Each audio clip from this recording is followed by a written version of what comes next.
So give yourself some grace. If you know you tried, it didn't work out. Another thing is schedule. In this grace period, you want to schedule breaks, to where you can refresh your mind. So an example I was going to give with your daily tasks, and this can kind of go with your monthly task, the Pomodoro technique, right? If you're going to call, you call for 20 minutes, 25 minutes, you take a 5-minute break. Same with the workload.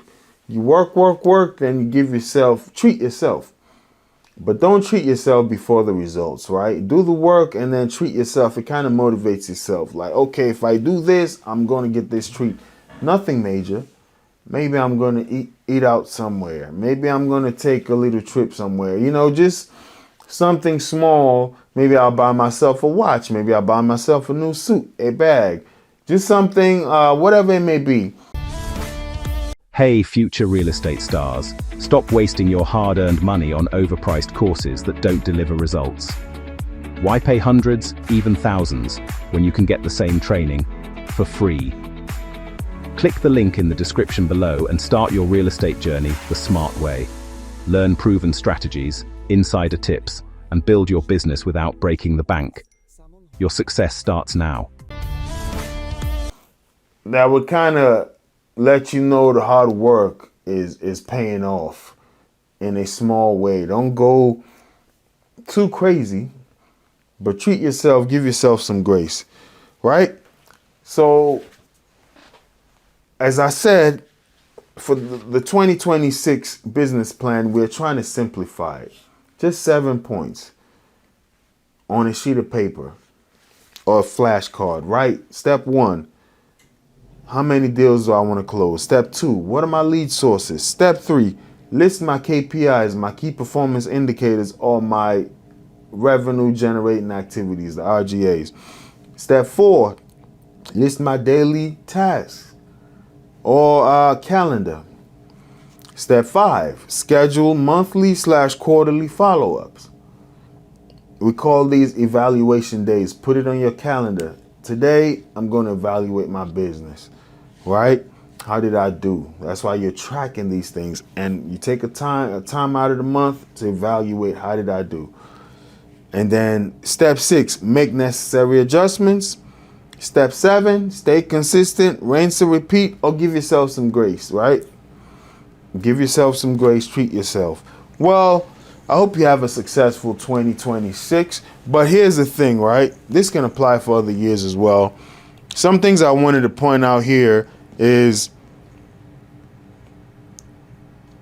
you may need, these are just the bullet points that you need to look at and see, okay, am I doing this? Am I doing this? That's why it beats walking around with a thick book of a business plan. Because with all your contracts that you're going to write, all your showings, all your meetings, how often are you going to be going through those pages of your business plan? There's nothing wrong with those pages, but you need a bullet point just to see. Then you now need the book. And one page of your book is going to be weekly KPIs. Another page is going to be daily activities. And it's like a column. Check, check, check, check. Am I doing this every day? Yes. Did I do this every week? Yes. Then another page is going to be feedback from monthly or quarterly evaluation. Monthly evaluation. How did I do? How am I doing? Then that's where the book of the business plan comes in. And the details in the activities. That's where it all comes in. But people just write those books of business plans and they don't open those pages every day. You may sit with it right before the year, but as challenges come up, as life happens, that business plan goes in the trash. Then 6 months goes down, 6 months goes by and you're nowhere where you need to be. That book and those agents that have these detailed game plans, that's fine. But have a bullet point, a flashcard that you can hold in your hand, put in your wallet, a copy of it in your wallet. So when you open your wallet, you see it, or Have it by your door, so when you're leaving, have it on top of your desk. You can even write those 7 bullet points in a sticky note and have it on your laptop.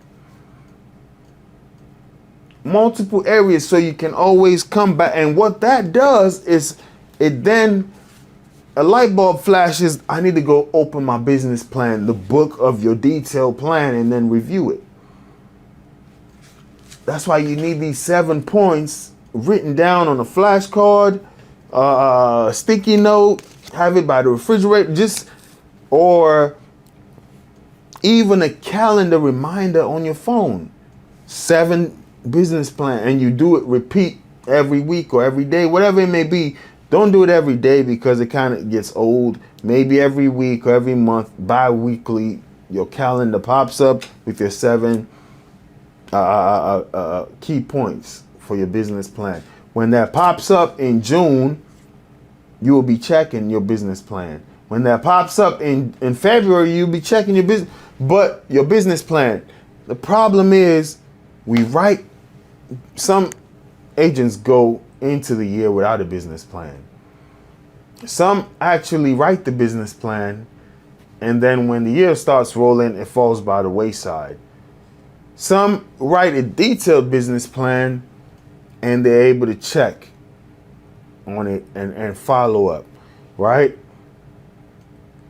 But here we are just trying to get you to be like the top performers that actually check their business plan and be malleable. You like clay. You can be, as Bruce Lee said, be water, flow. Flow with the market.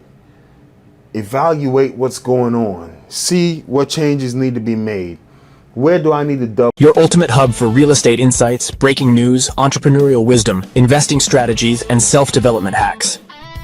If you're ready to expand your mind and stay ahead of the game floor, you're in the right place.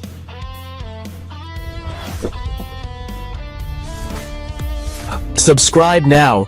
Your future self will thank you.